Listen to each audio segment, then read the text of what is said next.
Hello there. It turns out that my drug of choice is music. This has not come as a result of a testing process. A supplement that came with the Observer newspaper in around 2001 about the culture of drugs demystified how recreational drugs worked so effectively that I have never felt the need to seek them out. It is why I tend to associate the effects of LSD with lack of sleep. I am aware the brain synapses are compromised in both cases. The supplement made no mention of music, but why would it? To even be considered as a kind of drug, music would have to be lined up alongside food, sex and caffeine, and other things where they become problematic in their overuse. Like caffeine, I may use music as a tool. It wouldn't be a surprise that I may be listening to my Walkman as I write this because, in this particular moment, it is helping me concentrate on the task at hand. What has brought on this thought? Like all confrontational moments, it was a slice in time. In my case, it was leaving home for work in haste and forgetting my headphones. With no music to help me continue to wake up and relax ahead of a grueling workday, the bus journey I almost missed was conducted in total silence, giving my mind time to learn how to deal with the problem I had created.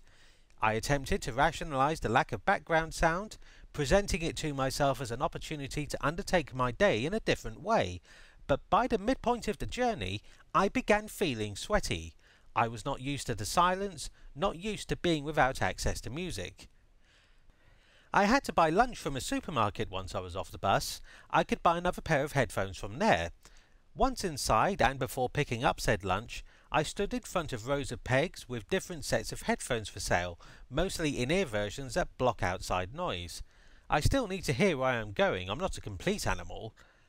However, the problem I had created for myself begat further problems. Which ones to buy, how much to pay to fix my problem, as in buying a cheap pair to be used once or spend more on headphones like I usually use, and then factoring in the cost of a pair of scissors to open the plastic packaging.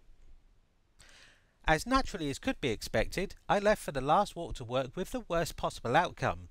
A cheap pair of in-ear headphones, costing a third of what I spent on a proper pair, and with a third of the volume.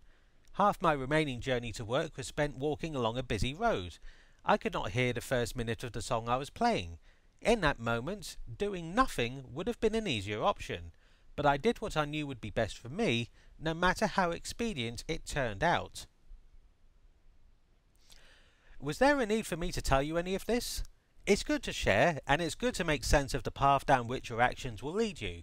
I could have augmented this with music theory and how music is used to lead people into feeling certain emotions, for example during films, and how people may choose not to listen to music because of this. The philosopher and composer Theodore Adorno would have been good for this, but he hated jazz, so I don't care. Not having mentioned any songs or artists by name, just needing music says a lot. My taste is good, but I still hate silence. Thank you for watching. As ever, the nostalgia culture crisis continues at www.dancingwiththegatekeepers.com.